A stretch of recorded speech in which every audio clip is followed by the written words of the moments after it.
Didn't want to surprise me. Great. Right. Good morning. It's Tuesday, April 1st. No April Fool's joke today, I guess. It's still early, so the chair's being very weary, or wary. Both. So we're doing all that stuff.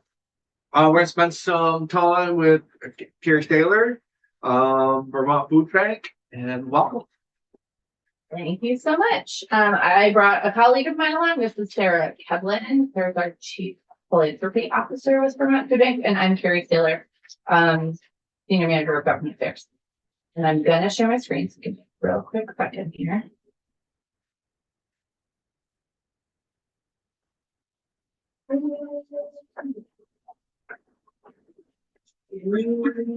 Slide. Okay, let's start at the beginning.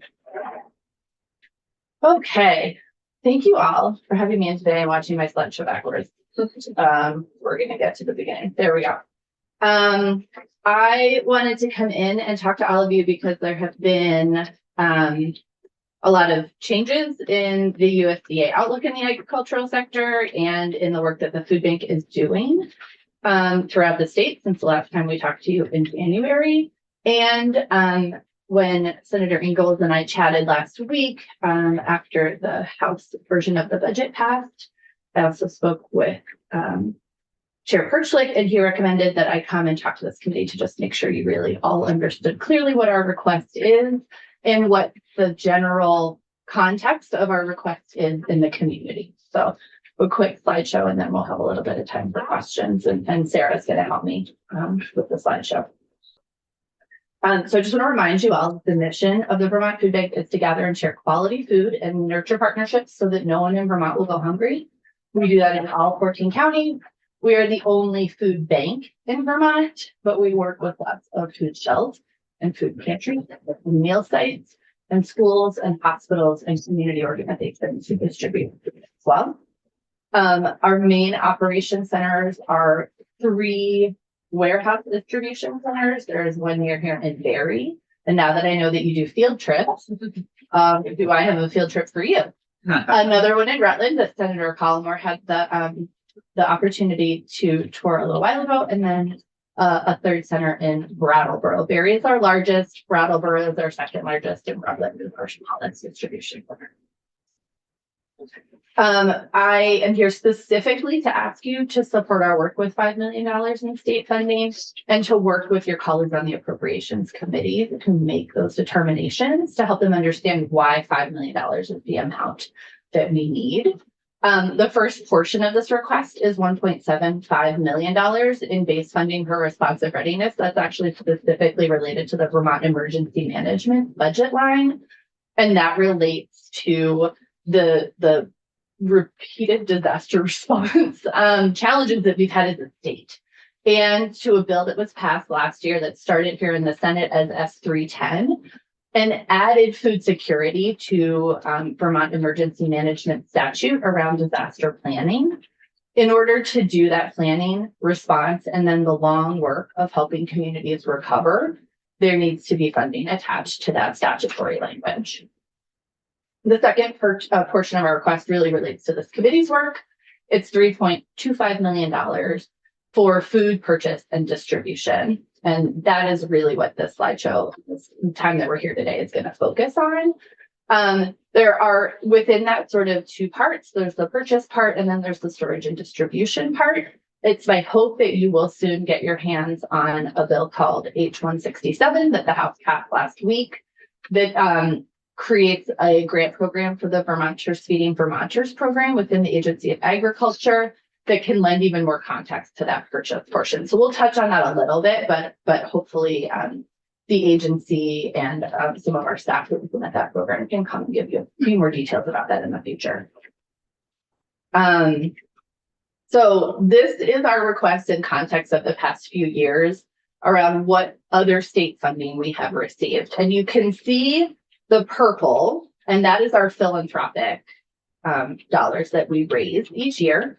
The green are state appropriated dollars, and the red line is really our level of service at an output of, a financial level. So you can see that during the pandemic, there was both more philanthropic dollars in FY21 and more state dollars.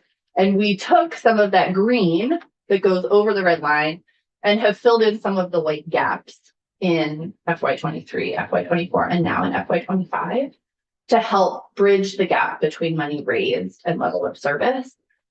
We are coming to the end of our ability to do that. We had some really extraordinary gifts during the pandemic, both from private philanthropy and from the state. And we now need more ongoing base support in order to be able to help level that line of service off and fulfill the needs of our communities. Which are, I'm going to give you a brief food security update. There was some new data that was released this winter by a team at UVM led by Dr. Meredith Niles.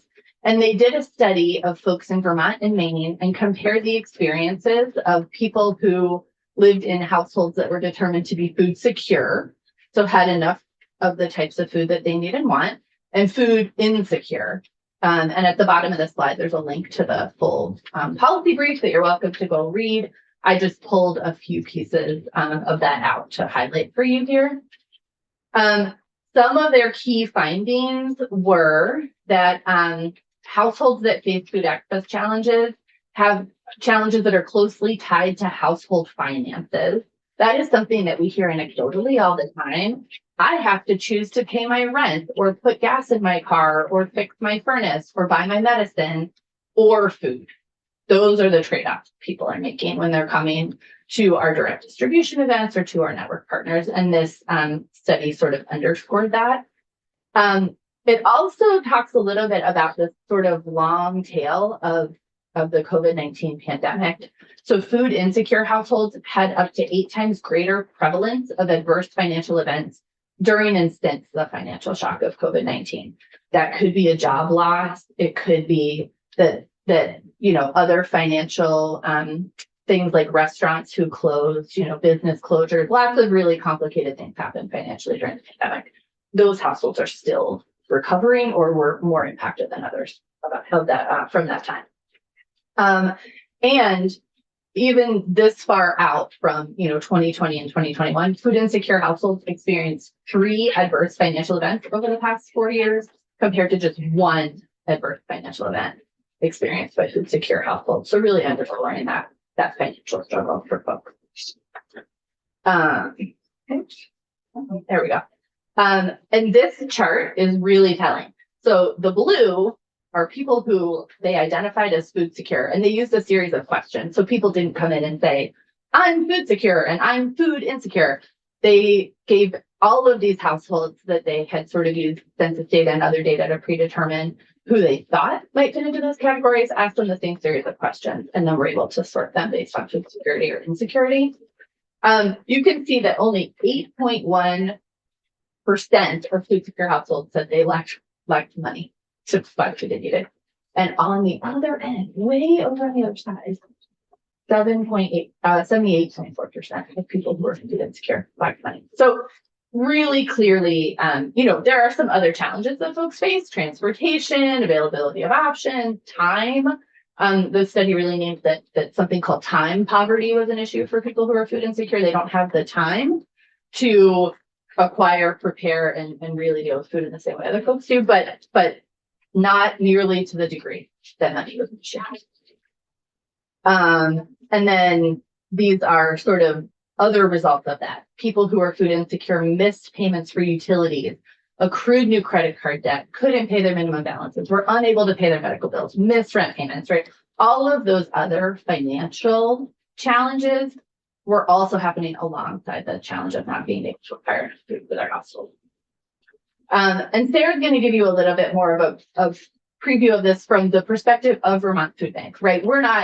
We are not necessarily involved in that study, but that study is really helping us make some sense of what we're seeing in the community. So that's what Sarah's going to kind of roll through a little bit here. Yeah, it's been really helpful to see that data reinforce what we see showing up at our direct distributions and with our partners. So we've estimated that our services reach about 72,000 individuals a month. And food security and food insecurity is fluid. So it is sometimes unique month to month. Folks might be fine one month and the next month they're really struggling. And that is part of the accessibility of our food bank services and food shelves that folks can come in and out of the system. But that is a significant and increased number of people over the last few years. We have distributed 14.5 million pounds of food last year, and we're on track to distribute the same amount this year. That's 2 million more than last year, which was really unanticipated. We did not anticipate a 25% increase really in our operations. So it is kind of bearing out that, and we are hoping to sustain this level, knowing that the need is even greater. And through this work, we are partnering and purchasing food from almost 300 Vermont farms, which has kind of a doubling effect of supporting local farms and getting fresh food to neighbors across Vermont. More than half of our food distributed is fresh food. And we do that with the partnership of over 215 network partners, food shelves, meal sites, parent-child centers, schools, hospitals. We also do direct distributions ourselves, more than 25 a month, where we are all over the state directly distributing fresh foods to neighbors. We acquire food through mainly 3 avenues. The federal government. Can I stop you for a second? First of all, it's great that it's fresh food, but there's a cost with that, and you only have that for a certain amount of time before it goes bad. How do you determine how much you should have? And I'm sure by this time you have a system of that. I just want to. So maybe helping you by defining fresh food Yes. would help. So it's Because not I'm thinking just, of fresh food and non-perishable food. right. That's 2 different things. Yeah, so for us, fresh food also includes frozen, Okay. lots of frozen, And which those- is much more, which has a lot longer shelf life. And those distribution centers really allow us to store, distribute significant amount of frozen food. Thank you. Yeah, you're welcome. And the local purchasing last year was 2.4 million. Just to give you some context around fresh food that was purchased locally. Dollars. Yes, 2.4 million. Yeah. Dollars, not Yeah, dollars up pounds. So Federal Foods, we are the state's partner in distributing the Commodity Supplemental Food Program and the Emergency Food Assistance Program. We get donated food and we purchase food. And increasingly, the food bank is having, and our partners are having to purchase more food as donated food is reduced. And unfortunately, with federal food and funding sources being uncertain in this moment, that's roughly 60% donated, 20% federal, and about 20% purchased. And that fluctuates. Sometimes that's more purchased and less donated. And I will say, just to your question about fresh food, the purchased food the food that we're purchasing is both fresh and staple food. So it's a mix. So being federal dollars right now, there's a scare, but has not been affected as of yet. Oh, wait, there's more. Okay, Yeah, we'll get to that a little bit later. okay, But yes, we actually have been impacted. okay, that's. So that's the short answer. Great. Not great, but. It's not great, but helpful information to anybody. Yes, that's what I meant. We are meeting weekly to keep tabs on the quickly changing impacts. So yes, Karen can update you on that. It's extra work for us to keep on top of that and understand the risks and impacts both to the food bank and to our partners and our neighbors. So yes, the food goes out through many diverse ways. We talked about our network partners, and we are the state CSFP partner. We deliver that food. And our direct distributions, known as Veggie Day Go, at 25 times a month all over the state, SASH produce drops, and then we have a number of youth programs around the state, the backpack program, and school food pantries, serving thousands of students across the state. So I mentioned about 60% of food comes from donations. That's been fluctuating over the last few years. There is less food being donated as retailers become more efficient in their operations, but we do have a lot of strong relationships with retailers in Vermont and around the region. and about 15 to 20% being distributed from USDA. And purchase pounds as a percent of total pounds distributed. I mentioned this is, between 20 and 25% purchase. So we are having to purchase more food to make up that level of service, but that purchased food is also more expensive than it has been. So it's both more pounds and costing a lot more. The food bank is not exempt from what we're all feeling naturally with the increased costs of food. I think a particular example of that are egg prices. So around last November and December, egg prices were around, I think, $1,200 for a case. I would have to look. I think it's 72 dozen or something like that. That price in late February was up to $6,000, and we had to stop purchasing eggs for a period because there was just not enough money to buy eggs. So we have purchased other protein items to make up for that for the sort of few months old. And then we'll reevaluate egg prices, but they just very steeply went through the roof, which, we have some flexibility in our purchase program, but not that kind of increase. And then this particular chart is about local food, and this is something that we'll talk a little bit more about. I hope if we have the opportunity to come back to you and talk about that bill. But the Vermonters Feeding Vermonters program is our local food purchasing program. And as you can see, this program has grown over the years, and this has primarily been thanks to state dollars that we've been able to invest in this particular type of work and grow it. And so, Senator, back to your question about federal changes. I actually thought of another one while we were sitting here. I want to these are our standard federal programs I've introduced you to those before. These are the changes I want to talk about. So, Jeff, yesterday we received confirmation that we had 12 truckloads of USDA TFAP food that was canceled. That food comes to us through 3 separate USDA channels. One of them is called entitlement, which is congressionally appropriated funding. And so that base sort of entitlement food is going to continue to come. There is a separate part called Section 32, which is funding used to help farms with overproductions or where there's too many oranges in Florida. The federal government will use that pool of dollars to purchase that food. And then there is a separate line in that program that's called bonus, paid for by the Commodity Credit Corporation, or CCC. That is discretionary funding that the administration can choose how to spend.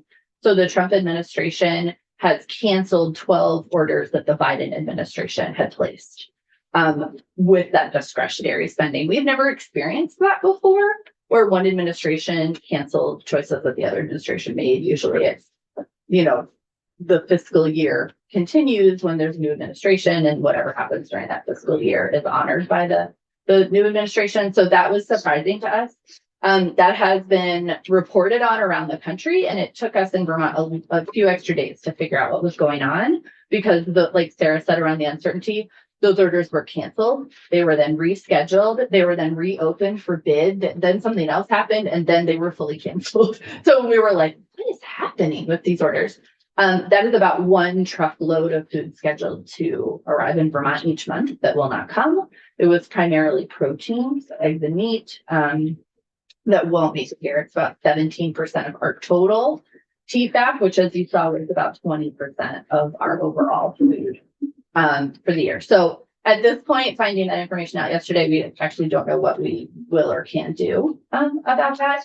Although the USDA has said that they may use Section 32 money to purchase more fruits and vegetables, which is great, but does not actually make up for the lack of meat and protein, which is some of the most expensive food that we're having to make up for in purchasing. And this food doesn't cost us anything when it comes from the federal government. So there's a real challenge there around types of food. You may have also heard about 2 other program cancellations. The Local Food Purchase Assistance Program, which was a grant program from the federal government used to purchase local food from local farms and be distributed. Here in Vermont, the Agency of Agriculture administered that program, but everyone who received that money was one of our partners. And so it is just $500,000 less food will be purchased from farms and distributed throughout our network. Similarly, the cancellation of the local food for schools and childcare program was administered by the agency and will mean that local schools have less access to funding to purchase local food from local farms. The other piece of this, which I thought about while I was sitting here, was some of our largest network partners are the CAP agencies, the community action agencies, and many of them have had their federal funding cut. That was federal funding they were using to keep their food shelves operating. And so it's kind of coming at the food system from different angles. There is still the threat of tariffs on food imported from Canada, although we did receive information that it does not look like produce imported from Canada will be impacted. We still purchase other food from Canada. We actually get a lot of soup from Canada. And so that soup could be tariffed, and the aluminum in the can could be subject to a tariff. So there's like really, we're not tariff experts. I don't spend a lot of time with Border Patrol trying to understand what can or can't happen. So this is a particularly challenging part of the work because it would just be an added cost to the food bank. One of the things that we've been trying to explain to both the federal government and our federal delegation is that as a charitable organization, there is no customer to pass this money on to, right? The cost of this onto, like in other businesses. If timber is tariffed and someone builds a house, they're going to just pay more for that timber. We are the entity that pays more when food experiences a tariff because our neighbors get that food for free. And then the other piece that I just want to bring to your attention is the threats to SNAP, which we call Free Squares Vermont here, but at the federal level, it's called SNAP. The House Agriculture Committee is wrestling right now with astronomical cuts to the part of the federal budget that governs SNAP benefits. That's about $55 million a year to the state of Vermont. And for every meal purchased through SNAP, for every meal provided by the food bank, SNAP purchases 9. So they are a much more efficient and effective program for most households who are eligible for that. It is only for eligible households. So people have to make 185% of the federal poverty level or less in order to qualify for that program. But we really don't, that's a huge unknown right now, what they're considering doing to cut money out of that. If I jump in real quick, I'm going to add some additional context to the need that Carrie presented earlier. We put this asked together a year ago, knowing what we knew. What we're seeing today is increases in people coming to our food shelves and our direct distributions. And that is just the compounding economic impacts as well as the uncertainty.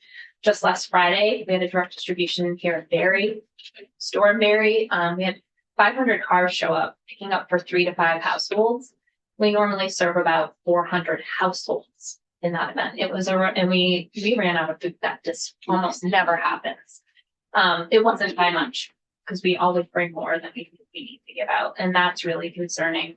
Carrie mentioned potential cuts to SNAP. A couple of years ago when emergency allotments to SNAP ended, it was an extra pandemic benefit, just that relatively small compared to the large SNAP budget cut really impacted neighbors, and we saw huge increases of folks coming to food shelves. And since then, our neighbors, our partners have seen between 20 and 110% increases in visitors to the food shelves.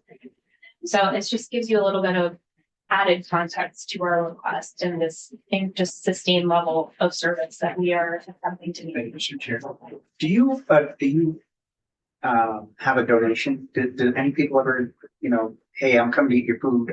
Yes. You're giving me more than, I'm getting like $300 worth of food. Do they often donate, being that? Yeah. It's been really remarkable to see that. I've been sitting on the philanthropy team. We, particularly through our online donations, we get a lot of comment. Like, I use your services. I'm so grateful. I'm giving back what I can. And that's really amazing to see because we by no means ask. And folks We're actually barred from asking by Feeding America, who's our national partner, because they don't want people to feel like they have to pay in order to receive food. there's still a lot of stigma around going into a food shelf or a food pantry or a distribution event.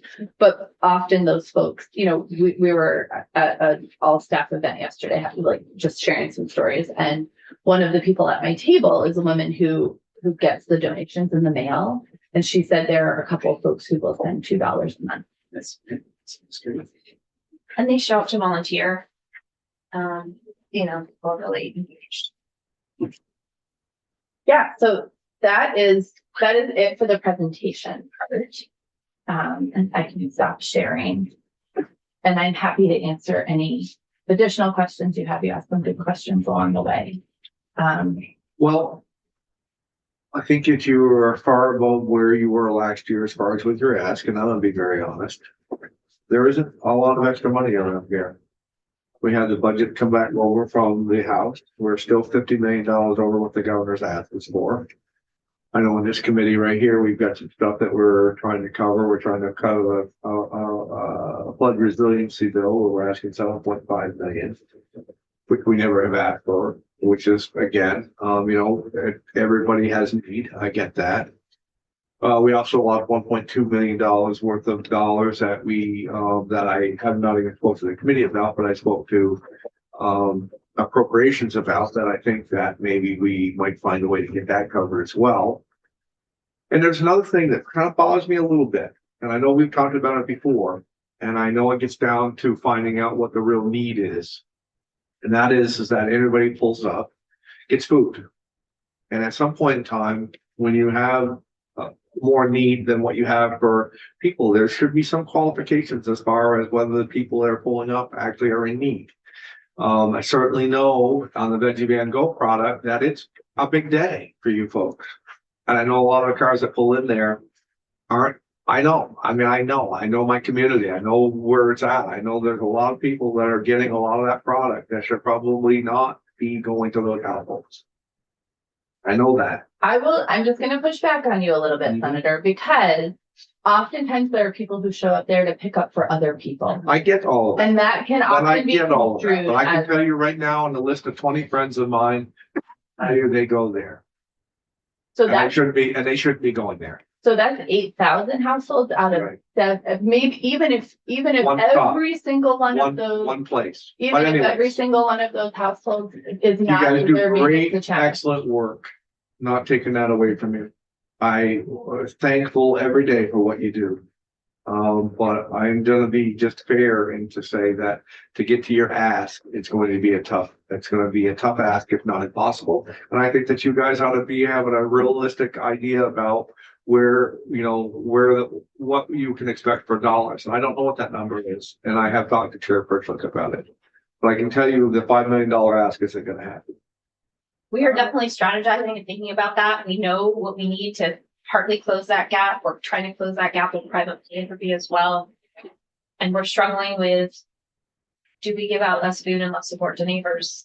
And we don't know. Or do you monitor it better to make sure that the food is going where it needs to go? Well, we are doing a study in the coming year about our service area assessment. And like, that's much more about where are we underserving and where are we perhaps providing more food in comparison to other regions.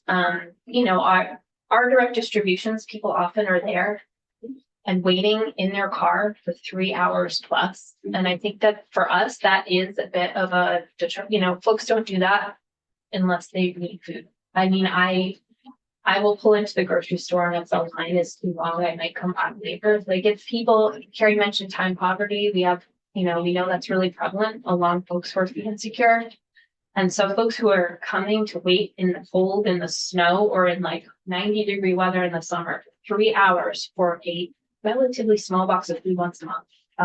I think that is part of our assessment and assumption that folks are not doing that unless they know. And I hope you don't feel the chair was attacking the No, program, because we get it. because No, I think everybody here does not like to see abuse that happens, and there's Right. people out there that constantly are taking That's advantage of the always- system, and it gets to some. I noticed in your operation budget, it's lower funding. Back to your chart, I think you have it. Why? Well, That's the- yeah, Yeah, it's gonna- lower. this is going to be lower here for the philanthropy and donations there. Well, we're actually in the process of amending that, and I mentioned that we're hoping to close some of that gap with philanthropy this year. We're really seeing the public concern about neighbors as well, understanding the vulnerability in this moment.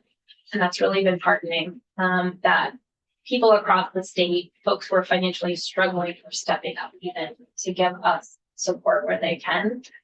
So I think, we are hoping that that trend will reverse a little, but certainly it's a big gap to fill.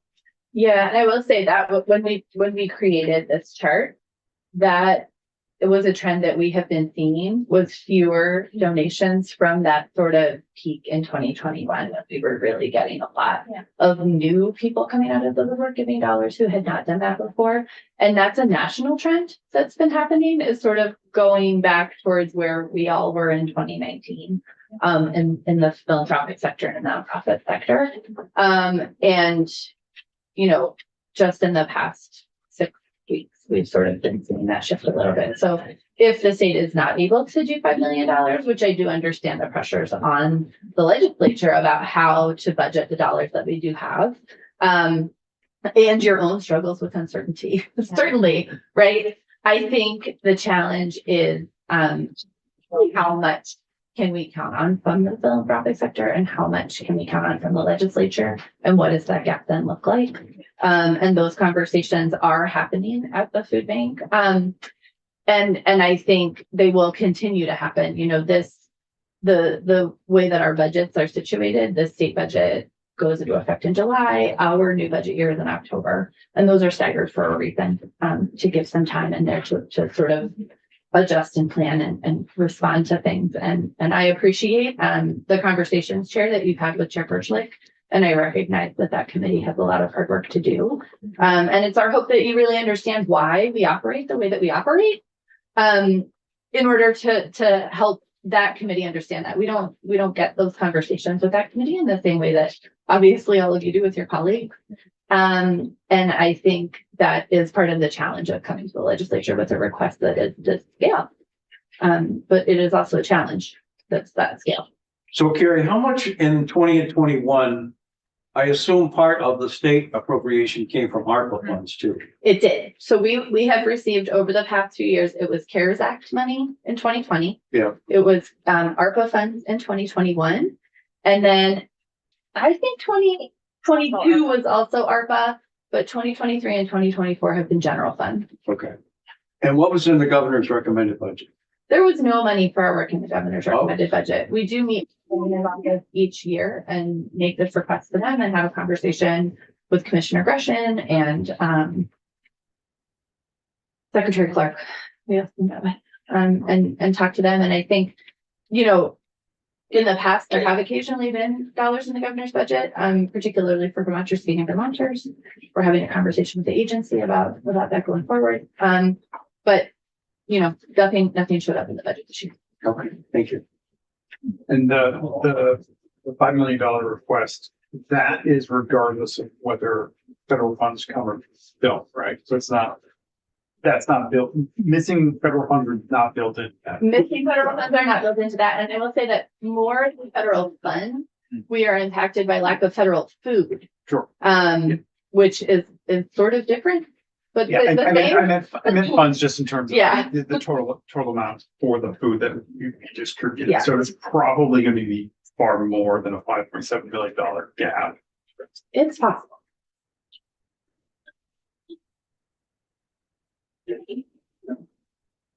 Thank you, Chair. You said last week before last, you were distributing food, you ran out.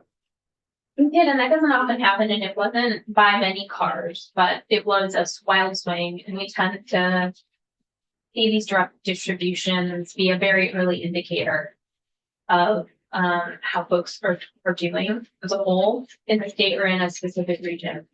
And the uncertainty is certainly part of that fear that folks are feeling and seeing constantly.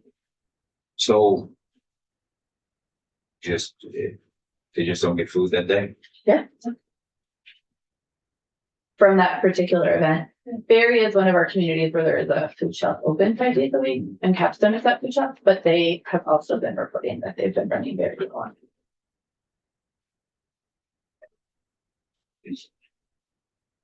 And it is really, I mean, it is a symptom of a lot of other financial strains. We know that. So, you know, folks may be having trouble paying rent or paying for other things, and it drives folks maybe even for the first time to these events that are very time commitment, but accessible. And I'm sorry, the events once a month, One same, 16 locations, 25. 25 locations. All pre-boxed. Ready to go? It is not, it's actually, if you were to go drive through it, there's a lane in the middle which have big bins on pallets that contain, you know, bags of potatoes or bags of carrots or, you know, cabbages or whatever particular produce we have available that month. And there are volunteers stationed on either side of that. There are 2 lanes of traffic. You pull up, you open your trunk, and people put in what it is you want or don't want. So people can say, sorry, nobody in my house eats carrots, but we'll take more. We'll take onions and potatoes. Good, that's enough. Also, Thank you all. Thank you all so much. We appreciate your time. Are you ready? we are. Oh. I'm all tangled. it's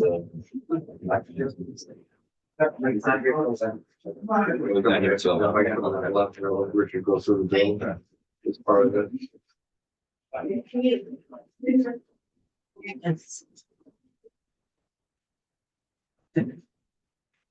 Oh, yeah, I already got, I got caught. no. Yours. I got caught. Just because ain't working. Carrie, do you know if the 2.3 million stayed in 167? It did not. It was 2 million and the House Appropriations Committee removed the money from the bill. Yep. And then put $500,000 in one time back into that bill, Okay, back into that line. thanks. Yes, you're very welcome.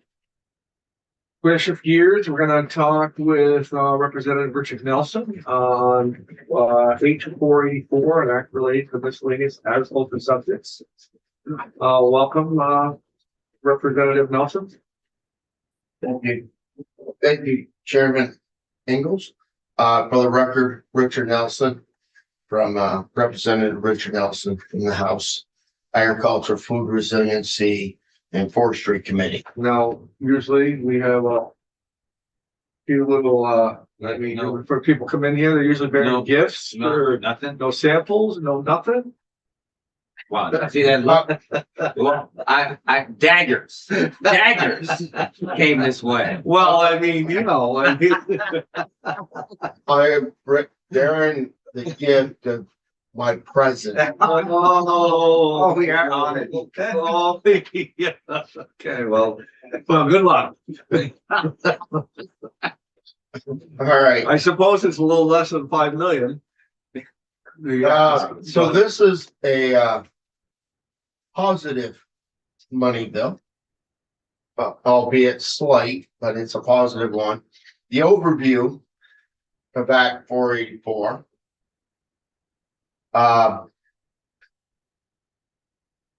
The Association of Animal Plant Food Control Officials, which from now on will be called APFCO. Have been working with the other states. All the states have rules on beneficial substances. Not fertilizers or lime, but everything else. And APFCO has been working with the states to kind of set a level playing field so everyone's talking the same language and moving together. So there's not 49 different rules out there, that the rules will all be somewhat similar. And this has been agreed upon by all the different agencies of agriculture. Beneficial substances. that are, you know, they're not fertilizer, they're not wine. They are biostimulants. Some of them are chemistry. They are inoculants, they are plant inoculants, soil inoculants, feed inoculants. The biologicals, you know, are supposed to stimulate like root growth. Yeah. So you have better nutrient uptake. And they supposedly go through rigorous testing through universities and different laboratories to have an efficacy that's purported to, you know, they're supposed to work.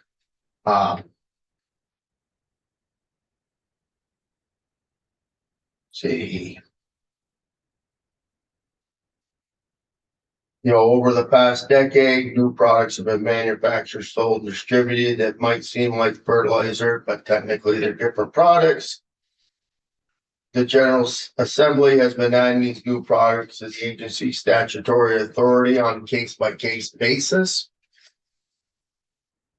You know, they include soil amendments, plant amendments, and plant biostimulants, as I said earlier. You know, Vermont is regulating these products. So too have other states, but not in the same manner under the same terms. So APCO has asked us to, you know, bring it together. You know, APCO passed the Uniform Beneficial Substance Act as a common approach to regulating these new substances. H484 revises Vermont statutory sections related to these substances to make changes conforming to APCO's uniform bill. Many of these changes are technical but numerous, such as replacing the terms plant amendment, plant biostimulants, and soil amendments with the term beneficial substances. And I could continue reading to you this list, or you know, I don't know if you want me to break it down section by section, I will, but I don't think I need to Yeah, no, I for this committee. probably good with that. So it's just this bill is just bringing in some conformity as far as all the groups of these types of products. And you're in the farm business. Yes, Are there hundreds of these products or thousands of these products? I think the state of Vermont has 4,000 registered products. And they're everything from commercial agricultural use to organic agricultural use to, you know, plant, you know, what's the one that people use at home that turns the water blue? Miracle Grow. Yeah, yeah, You know, which basically has zinc in it, so it turns water blue. yeah, The magic potion being a micronutrient. yeah.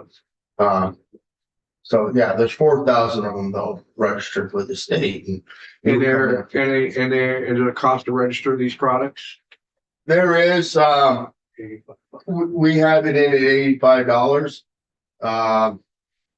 I think some of these products are $2,000 a gallon. Now you use 1.5 ounces per acre or less, or 1 ounce per acre. So you get 128 acres out of a gallon, and they tell you, look how cheap it is. How many acres does your farm? With 2,800 acres of corn and a couple thousand acres of hayland. Do you use any of these products? We have dabbled. And we tend not to. How do you spread it if it's an ounce an acre? You throw it into your sprayer. Some of it you put into your sprayer. And Liquid, right? Liquid spray. what's that? Liquid. Yeah, so if you're out spraying, my tank holds 1,000 gallons. I have a 10 gallon per acre inclusion rate. Okay, yep. So I know I get 100 acres, so I add 100 ounces and mix that into my tank if I'm out spraying crops or whatnot. Or you make a single pass, and so you explain to the guy, sure, it's $17 an acre, but I gotta make a pass. And he says, well, change your herbicide program. I like my herbicide program. Yes, but if you change your herbicide program, it would cost you nothing to apply my product. Well, no, it costs me $10 an acre to apply your product. Well, not if you change your herb. And these are the discussions we have. Who is the, I know it's, kind of a broad question. Obviously, there's 4,000 products out there. There's people that are selling this. Where do you apt to see the distribution come from? From the fertilizer companies as an add-on, as another product that they can offer, or is there a cottage industry of selling these types of products? All the above. Okay. Some you get from reputable fertilizer dealers. Some you get from the guy that writes in the dust on his side of the truck. Foo dust is here. Can you buy it online? Probably. It has no, it's not a pesticide. So it hazardous. It's not, it doesn't, you know, Okay. so it's not a registered product. It is registered. We do register them, but it's not a registered product as a pesticide would be, like Bruce, the agency and, you know, Steve Dwinell's sector. Yeah. So as I can imagine, you've got it from people that just couldn't live without these products to people that just don't believe in them, and everywhere in between. All the above. Yes. There's And all we're doing is just kind of putting these in there with new associations as far as where it's at, categorizing them. Mhm. We're not authorizing their or stopping their use or anything like that. Just cleaning it up. It's cleaning it up. It's making the states as close as they can be to each other. And it's collecting a fee, and I forget what they use, some of the money they use for to making sure these things work, and they use it to pay staff. And again, I put it to $100. It's a round number. It's easy to figure. Like I said, when this stuff is $2,000 a gallon, I don't know of any of it being cheap or inexpensive, they should say. You know, and again, when you break it down to cost per acre, they tell you that's the answer. And, you know, and 2 acres of hot weather after proper moisture will make corn grow just as good as this stuff. That's my opinion. Okay. But no harm, no foul. No harm, no foul. It's you know, it came through our committee 8-0. It passed out of the House unanimously. And, you know, it's really just a housekeeping bill. Standard, the language, so most states are. Yeah, I don't know what other states charge for a fee. And maybe that's something that you could ask the agency. You know, if everyone's at $85, perhaps you want to stay the same. If they're all over the board, We need money, so we're gonna raise. yeah, well, and you know, when you're talking, so Sound Agronomics makes a product called Source, and that product is $2,000 a gallon, or maybe a scooch bit more. And maybe they sell 50 gallons in the state of Vermont. The potato growers are going nuts over it, by the way, in Maine. But maybe they sell 50 gallons in the state of Vermont, so that's you know, 50 by 2,000, you know, that's $100,000 to them. You know, if they have to pay $100 to register that product, you know, that was a drop in the rain on July 10th of 2024. So, also some of these companies like Sound Agronomic says they're Sound Agronomic, but maybe they're connected or getting some funding from a bigger company like a Bayer and whatnot. And, you know, if the product really does work, eventually it'll be sucked into the mothership. Does this make more substances required to be registered?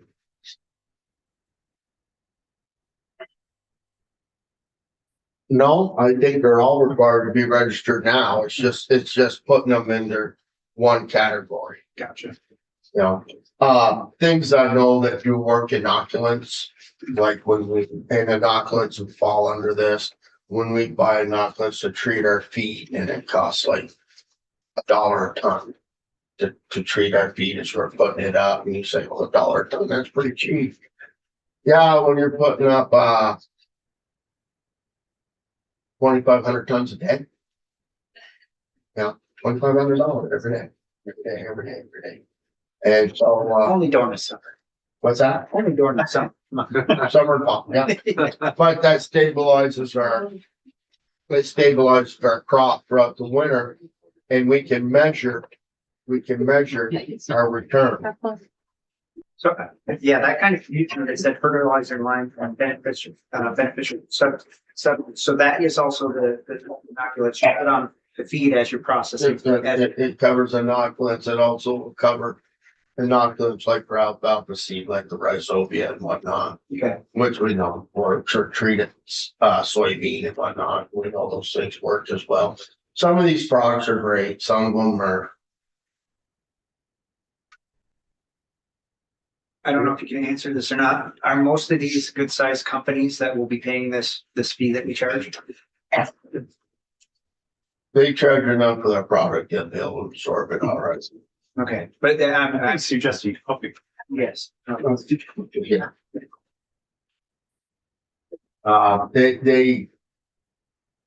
I don't know of anyone that makes this stuff small batch.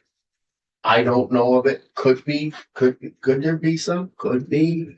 But again, I haven't heard of any of it that it is inexpensive. And does this require the state to hire anybody to do anything more? Anything else, Mr. Nelson, you'd like to tell us about this? That's about all I have to report. Questions? It's totally off the subject, of the bill. You're still using treated, seed, aren't you, for the corn? Yes, I am. Okay. Just asking.